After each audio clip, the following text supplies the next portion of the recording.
नमस्कार, प्रखर राजपूत को देख रहे हैं आप और आज तारीख है 27 नवंबर साल 2025 और इजराइल, फिलिस्तीन, लेबनान समेत पूरी दुनिया की खबरों के साथ एक बार फिर से आपके सामने हाजिर हुआ हूं। इस वीडियो में हम आपको बताएंगे कि बांग्लादेश के अंदर भयानक तरीके से आग लगी है और इस आग की वजह से कितना नुकसान हुआ। इस नुकसान को जब आप जानेंगे तो जानने के बाद आज आप हैरान हो जाएंगे। और साथ ही बांग्लादेश की जो प्राइम मिनिस्टर थी शेख हसीना, उनको लेके बांग्लादेश की ऑफिशियल कोर्ट ने एक बड़ा फैसला सुनाया है। अब इस फैसले का असर भारत के ऊपर कितना पड़ेगा, भारत के ताल्लुकात क्या बांग्लादेश से बेहतर होंगे या फिर खराब हो जाएंगे, इसके बारे में भी आपको डिटेल में पता चलेगा। और साथ ही हमारे देश की राज्यसभा के एक बुलेटिन में ऐसा तालिबानी, ऐसा अंग्रेजी या फिर ऐसा फॉरेनर फरमान निकल के सामने आएगा, इसको जब आप जानेंगे तो जानने के बाद आज आपको अंग्रेजों में और भाजपाइयों में कोई खास अंतर नहीं लगेगा। इस पे ममता बनर्जी ने क्या कुछ कहा है वो भी आपको डिटेल में सुनवाऊंगा। साथ ही सुप्रिया सेनेत्र ने क्या कुछ कहा है वो भी आपको डिटेल बताऊंगा और कांग्रेस पार्टी ने क्या कुछ कहा है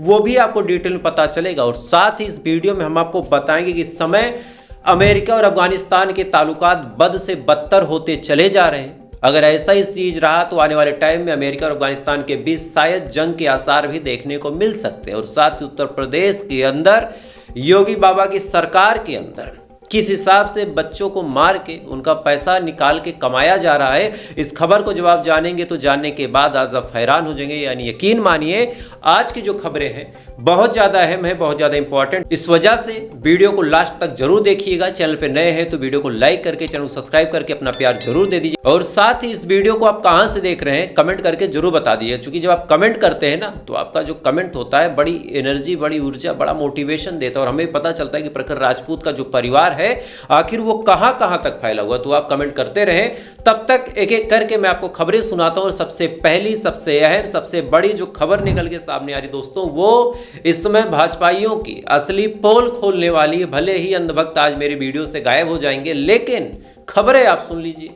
जब से हमारे देश में आजादी की लड़ाई छिड़ी थी, जब से बड़े बड़े महापुरुष, बड़े बड़े फ्रीडम फाइटर, वो चाहे हिंदू हो, चाहे मुस्लिम हो, चाहे सिख हो, कोई भी हो, जब सब लोगों ने लड़ाई लड़नी शुरू की तो एक नारा बिना किसी टेंशन के, बिना किसी धार्मिक समझौते के या फिर बिना किसी मजहब में इंटरफेयर किए पूरा देश एक साथ बोलता था और वो नारा था जय हिंद। जय हिंद एक ऐसा नारा है जिसके बारे में कोई भी सवाल आज तक नहीं उठाता, लेकिन गजब की खबर निकल के सामने आई है कि राज्यसभा के बुलेटिन में यह फरमान जारी किया गया है कि आने वाले टाइम में अब कोई भी राज्यसभा के अंदर जय हिंद और वंदे मातरम नहीं बोल पाएगा। यानी वो नारा जिस नारे को बोल बोल के हमारे देश के युवा इकट्ठा होते गए, हमारे देश के बड़े बुजुर्ग नेतृत्व करते गए, हमारे जो पूर्वज थे, हमारे जो बड़े थे, हमारे परिवार के जो ऊंचे लोग थे, उन्होंने अंग्रेजों के खिलाफ हाथों में लाठियां लेके जय हिंद के सहारे एक झंडे के नीचे आके अंग्रेजों से लड़ाई लड़ी। आज वही जय हिंद का नारा राज्यसभा के अंदर बैन हो चुका है। अब ये खबर जब निकल के सामने आई तो लानत है गोदी मीडिया चैनलों पे जिन्होंने इस खबर को आपके सामने लाने ही नहीं दिया। वो तो भला हो कि 2-4 चैनल में देखता रहता हूं। इसी दौरान कांग्रेस पार्टी की सुप्रिया सेनेत्र ने एक वीडियो जारी करते हुए पूरी घटना के बारे में बताया और कहा कि किस हिसाब से जय हिंद का नारा बैन किया गया, किस हिसाब से इस समय अंग्रेज और भाजपाइयों में कोई खास अंतर नहीं है। क्या कुछ सुप्रिया सेनेत्र ने कहा है आप वीडियो में पहले सुन लें। खबरों के मुताबिक राज्यसभा की बुलेटिन में कहा गया है कि सदन में जय हिंद और वंदे मातरम का प्रयोग नहीं होना चाहिए। मतलब यह सुनकर मुझे विश्वास नहीं हो रहा है कि वो कौन लोग हैं जिनको वंदे मातरम और जय हिंद पर आपत्ति है। इससे तो अंग्रेजों को दिक्कत थी, अब पता चल रहा है भाजपाइयों को भी दिक्कत है। वो अखरता है नारा, ये आजादी के आंदोलन के सबसे पुरजोर, सबसे सशक्त नारे। इससे किसी को दिक्कत हो कैसे सकती है? किस मिट्टी के बने लोग हैं? चलिए शुरुआत जय हिंद से करते हैं। जय हिंद का मतलब है हिंदुस्तान की जय हो, भारत की सदैव जय हो। यह आजादी का सबसे सशक्त नारा था। इसकी रचना 1907 में केरल के ट्रवणकोर के रहने वाले क्रांतिकारी चेम्पक रामन पिल्लई ने की थी। वो भारत के बाहर सक्रिय थे, जर्मनी वगैरह जगहों पे। 1914 से 18 के बीच में भारत के जो क्रांतिकारी बाहर रहते थे और आजादी की लड़ाई लड़ रहे थे, उसको, इस नारे को, जय हिंद को उन्होंने अपना उद्घोष बनाया, अपना अभिवादन बनाया। इसको और पॉपुलर करने का काम नेताजी सुभाष चंद्र बोस ने किया। 40 के दशक में 1943 से 44-45 के बीच में नेताजी और उनकी आजाद हिंद फौज ने जय हिंद को अपना उद्घोष बनाया, जय हिंद से अभिवादन करते थे। और यही नहीं, नेताजी अपने सारे जो ब्रॉडकास्ट होते थे, चाहे वो जर्मनी में हो, चाहे वो साउथ ईस्ट एशिया में हो, कहीं से भी हो, वो जय हिंद जरूर बोलते थे। उन्होंने इसको इसलिए चुना था क्योंकि ये धर्मनिरपेक्ष था, ये लोगों को जोड़ता था। 1947 में आजादी के बाद इस नारे का प्रयोग हमारी सेना ने, हमारे अर्धसैनिक बलों ने करना शुरू किया। उन्होंने औपचारिक तौर से इसको अपना नारा बनाया। आज भी हर भारतीय सेना, अर्धसैनिक बलों का जो दिल और जज्बा है वो जय हिंद से गूंजता है। यही नहीं, आजादी के बाद प्रथम प्रधानमंत्री पंडित नेहरू ने इसको और लोकप्रिय किया। वो अपने हर भाषण का अंत जय हिंद से करते थे। और सोचिए, जय हिंद लोगों को अखर रहा है। अब बात करते हैं वंदे मातरम की। क्या अद्भुत शब्द है वंदे मातरम। भारत को मां मानकर उसका वंदन करना, उसका नमन करना। और इसकी रचना जो थी वो 1870 में बंकिम चंद्र चट्टोपाध्याय उन्होंने की थी। 1896 में कांग्रेस के अधिवेशन में पहली बार रविंद्रनाथ ठाकुर ने इसको गाया था। 1905 के स्वदेशी आंदोलन का यह बड़ा नारा बना था वंदे मातरम। और यही नहीं, 1908, 1909, 1910 उसके बाद यह हर क्रांतिकारी का नारा था। और इसको अंग्रेज बार बार बैन करते थे, इसको बोलने पर जेल जाना पड़ता था। फिर भी आजादी के महानायकों का नारा था, उनका उद्घोष था। वो एक दूसरे का अभिवादन वंदे मातरम से करते थे। भगत सिंह, खुदीराम बोस जैसे लोग फांसी के फंदे पर झूल गए और वंदे मातरम कहकर गए। जब 1950 में भारत का संविधान अडॉप्ट हो रहा था, तो भारत की संविधान सभा ने वंदे मातरम को राष्ट्रीय गीत के तौर पर, औपचारिक तौर पर अपनाया। इन लोगों को इससे दिक्कत है। आप सोचिए, वंदे मातरम और जय हिंद से किन लोगों को दिक्कत होगी? उन्हीं लोगों को ना जिन्होंने अपनी छोटी उंगली का छोटा नाखून आजादी में नहीं कटवाया, जो मुखबिरी करते थे, माफीनामे लिखते थे अंग्रेजों के। आज उनको इन नारों से दिक्कत है। इन लोगों को पहचानिए। जय हिंद, वंदे मातरम। इस वीडियो में आप साफ तौर पे सुन सकते हैं कि सुप्रिया सिनेत्र ने पूरे मामले को बड़े ही डिटेल में समझाया है कि आखिर क्या कुछ हुआ था। किस हिसाब से ये अंग्रेजों वाली हुकूमत इस समय चल रही है, किस हिसाब से भाजपा अंग्रेजों के तरीके से काम कर रही है। आप यहीं से समझ सकते हैं कि भाई जय हिंद और वंदे मातरम के नारे को भी अब ये राज्यसभा से काट छांट के अलग कर रहे हैं। इधर ये तमाम चीजें चल ही रही थी। इसी दौरान एक पत्रकार जाके ममता बनर्जी से एक सवाल पूछता है कि भाई राज्यसभा में जय हिंद और वंदे मातरम को बैन किया गया, इस पे आपकी क्या राय है। अब ममता बनर्जी के बारे में इस वजह से आपको बता रहा हूं, चूंकि अक्सर लोग कहते हैं कि ममता बनर्जी जो है वो भारत के खिलाफ जाके काम करती है, भारत के खिलाफ जाके बोलती है। तो आज उन्हीं ममता बनर्जी का वीडियो मैं आपको दिखाऊंगा कि उन्होंने क्या कुछ कहा है, फिर इसके बारे में आपको डिटेल बताऊंगा। पहले आप वीडियो देखें। इसको जो टकराएगा चुर चुर हो जाएगा। दीदी, राज्यसभा के बुलेटिन में ये चीज कल बोला गया है कि तब आप सोचो, हाँ, तब आप सोचो देश में क्या चल रहा है कि जय हिंद और वंदे मातरम जैसे शब्द भीतर नहीं बोलने चाहिए। क्यों नहीं बोलेगा? हमारा पब्लिक का जो रिप्रेजेंटेशन होता है उसमें जय हिंद वंदे मातरम नेशनल सॉन्ग है, तो क्यों नहीं बोलेंगे? हम जय बांग्ला बांग्ला में बोलते हैं, वंदे मातरम कहते हैं। ये हमारा आजादी का स्लोगन है, नेशनल सॉन्ग है। और जय हिंद नेताजी का नारा है, जो नारा लेके हम लोगों ने लड़ा है, अभी भी हमारे देश का नारा है। इसको जो टकराएगा चुर चुर हो। इस वीडियो में आप साफ तौर पे देख सकते हैं कि ममता बनर्जी ने साफ तौर पे कहा है कि जय हिंद और वंदे मातरम का नारा इस देश के एकता और अछूतता का एक तरह से रिप्रेजेंटेटिव है। और अगर ऐसे नारे को हटाया जा रहा है तो कहीं ना कहीं हमारे बड़े जो इस देश के लिए लड़े थे उनके साथ भी बेहुरमती वाला काम है। खैर, आप इस मामले को जोरों शोरों से उठाइए, नहीं तो आने वाले टाइम में ये अंग्रेज की जो हुकूमत आके बैठी है ये आपको कहीं का नहीं छोड़ेगी। हिंदू मुस्लिम करते करते थक गई।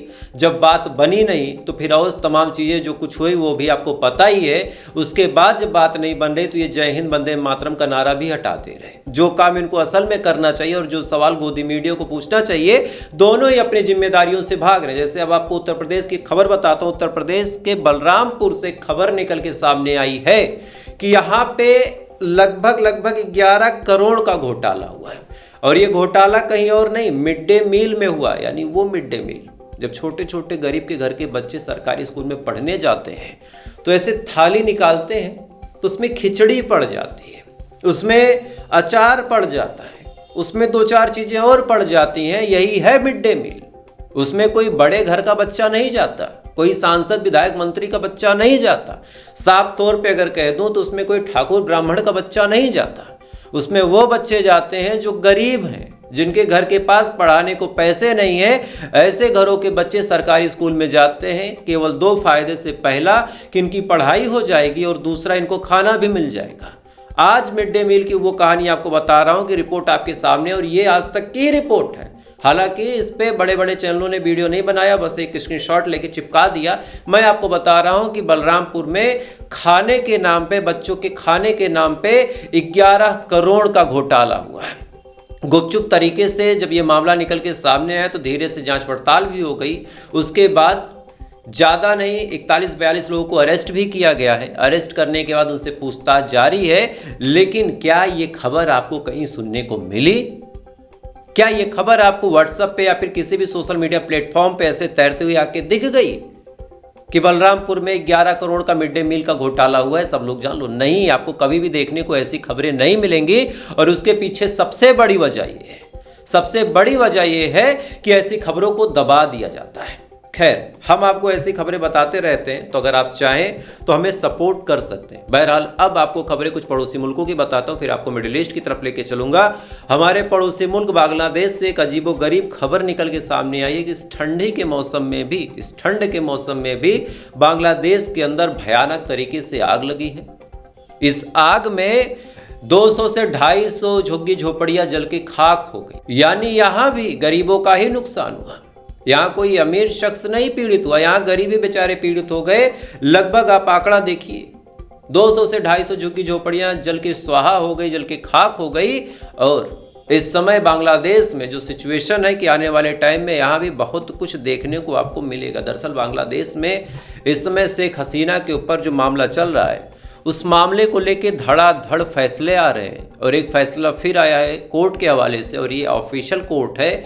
इस कोर्ट में फैसला आया है कि कई मामलों में शेख हसीना दोषी हैं, और दोषी होने की वजह से उनको 21 साल की सजा भी सुनाई गई है। यानी 21 साल अब उनको जेल में रहना होगा अगर वो आती है तो। अब इसी के साथ जो बांग्लादेश की सरकार है उसने शेख हसीना की डिमांड भारत से की है। दरअसल जब से पूरा मामला हुआ है तब से शेख हसीना भाग के भारत आई थी, भारत में छुपी थी, और अब भारत से डिमांड कर रही है बांग्लादेश की सरकार, मोहम्मद यूनुस की सरकार, कि शेख हसीना को हमारे हवाले किया जाए। शेख हसीना हमारे लिए क्रिमिनल हैं। वहीं भारत की जो सरकार है वो शेख हसीना को सौंपना नहीं चाहती। तो आज बांग्लादेश की भी सिचुएशन बहुत बुरी है। शेख हसीना के जो सपोर्टर हैं वो लगातार वहाँ पे प्रोटेस्ट कर रहे हैं, कहीं कहीं हिंसात्मक प्रोटेस्ट भी हो रहा है, और ये चीज़ें लगातार वहाँ पे चल भी रही हैं। खैर, इधर ये तमाम चीज़ें दोस्तों चल रही। इधर एक बड़ी खबर निकल के सामने आ रही पाकिस्तान के हवाले से कि पाकिस्तान के एक्स प्राइम मिनिस्टर, जिनके बारे में मैंने आपको सुबह भी डिटेल में बताया था, अब इस मामले में, हालांकि पहले आपको पूरा मामला बता देता हूं, फिर इसके बारे में डिटेल बताऊंगा, कि पाकिस्तान के जो ex prime minister Imran Khan हैं, अचानक से वो गायब हो गए हैं। दरअसल 2023 से वो जेल में बंद थे, लेकिन परिवार वालों को जब मिलना होता था तो मिलने दिया जाता था। लेकिन बीच में कई सारी खबरें निकल के सामने, जैसे उनके साथ किसी ने जेल के अंदर ही गलत काम कर दिया था। फिर खबर निकल के सामने आई कि वो बहुत बीमार है, उनके एक कान से सुनना उनना भी बंद हो गया है, साथ ही अलग अलग और दिक्कतें हैं। अच्छा, उम्र भी उनकी हो ही चुकी है काफ़ी। इस वजह से इमरान खान की जो 3 बहनें थी वो पाकिस्तान के कोर्ट में जाती हैं और जाने के बाद डिमांड करती हैं कि उनको उनके भाई से मिलने दिया जाए। अब कोर्ट जब पूरे मार्मिक डिमांड को सुनती है तो सुनने के बाद फैसला देती है कि हाँ, इनको मिलने की इजाज़त है, कोई भी इनको रोक नहीं सकता। लेकिन ताजुब की बात आप सुनिए कि पाकिस्तान की कोर्ट का फैसला वहां की जेल वालों ने काट दिया और इमरान खान के परिवार वालों को उनसे नहीं मिलने दिया गया। अब इसी को लेकर काफी प्रोटेस्ट हुआ। किस लेवल का प्रोटेस्ट है आप पहले वीडियो देखें, फिर आपको डिटेल में समझाता हूं।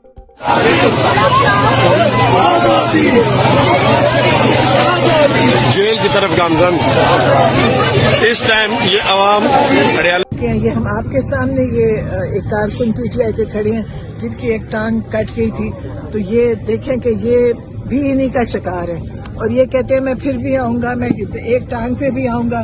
तो ऐसे इमरान खान के पास ये लोग हैं। आपने बाकी जमातों में देखा होगा, कोई ऐसा ना जज्बा है ना ऐसी चीज है। वो बिरयानी खाते हैं और चले जाते हैं, पैसे लेते हैं और चले जाते हैं। कभी नहीं हुआ कि वो लोग किसी वजह से किसी लीडर के लिए आए। वो लोग भर के लाते हैं, उनको खाने खिलाते हैं और उनको ये भी, अगर कभी आप उनका इंटरव्यू करें उनको पता ही नहीं होता भाई क्यों है। तो ये पीटीआई है, जमात है, पाकिस्तान की जमात है, ना ये पंजाब की है ना केपीके की है, पूरे पाकिस्तान की है।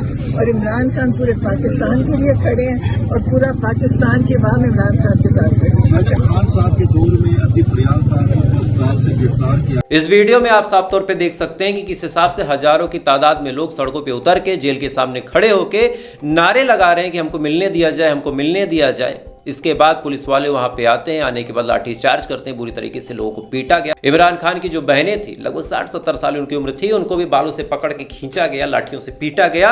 और अब इस पूरे मामले में जेल प्रशासन की भी सफाई निकल के सामने आई है। जेल प्रशासन का कहना है कि भाई साहब, पाकिस्तान के एक्स प्राइम मिनिस्टर काफी सेफ हैं, कोई दिक्कत नहीं, कोई परेशानी नहीं है, लेकिन उनको मिलने नहीं दिया जाएगा। अब जब मिलने नहीं दिया जाएगा तो मतलब बड़ा साफ है कि कुछ तो है, जो चीजें छुपाई जा रही हैं वो चीजें क्या है, आने वाले वक्त में आपको पता चलेंगी। खैर, इधर ये तमाम चीजें एशियाई कंट्री में हुई। अब आपको मिडिल ईस्ट की तरफ लेके चलता हूं। मिडिल ईस्ट से 2-3 बहुत अजीब व गरीब खबर निकल के सामने, और सबसे पहली और सबसे अजीब खबर निकल के सामने आ रही इस टाइम दोस्तों इराक से। इराक में एक जगह लगती है खुरमुर, यहाँ पे एक ऑयल रिफाइनरी है और ये ऑयल रिफाइनरी है यूएई की, यानी दुबई की। आज यहाँ पे किसी चीज़ से अटैक हुआ है। अटैक होने के बाद भारी मात्रा में एक्सप्लोजन हुआ और धूं धूं करके ये पूरी ऑयल रिफाइनरी जल गई है। और इस पूरे घटनाक्रम में जिसका नाम निकल के सामने आ रहा वो देश है तुर्की। यानी अब इस पूरे मामले में तुर्की का नाम निकल के सामने आ रहा है दोस्तों कि तुर्की ने ही वहां पे ड्रोन से अटैक किया है। अब ये बात कितनी सच है, कितनी झूठ है, कितनी सही है, कितनी गलत है, ये तो ऊपर वाला ही जाने। लेकिन अगर ऐसा हुआ तो तुर्की और इधर यूएई यानी दुबई के बीच में बड़ी जंग के आसार आपको देखने को मिल सकते हैं। अच्छा, इधर ये तमाम चीज़ें चल ही रही हैं। इधर ट्रंप के व्हाइट हाउस पे हुए हमले पे ट्रंप भाई साहब काफ़ी बुरी तरीके से भड़क गए हैं। भड़कने के बाद ट्रंप ने काफ़ी बुरा भला कहा है, और बुरा भला कहते हुए कहा है कि अब अफगानिस्तान का एक भी नागरिक हमारे देश में कदम नहीं रख पाएगा। और साथ ही जिस शख्स ने, जिस रमुल्ला ने ये पूरा काम किया है, उसको कड़ी से कड़ी सज़ा देने का भी ऐलान कर दिया है डोनाल्ड ट्रंप ने। तो क्या होगा क्या नहीं, ये तो देखने लायक बात होगी। लेकिन अगर आपको हमारा काम पसंद आता हो तो वीडियो को लाइक करके, चैनल सब्सक्राइब करके अपना प्यार जरूर दे दें। और साथ ही आप इस वीडियो को कहां से देख रहे हैं कमेंट करके जरूर बताएं। बाकी थोड़ी देर बाद आपसे फिर मुलाकात होगी ऐसी किसी खबर के साथ। अब तक आप अच्छे रहें, खुश रहें, ऊपर वाला की हिफाजत करें।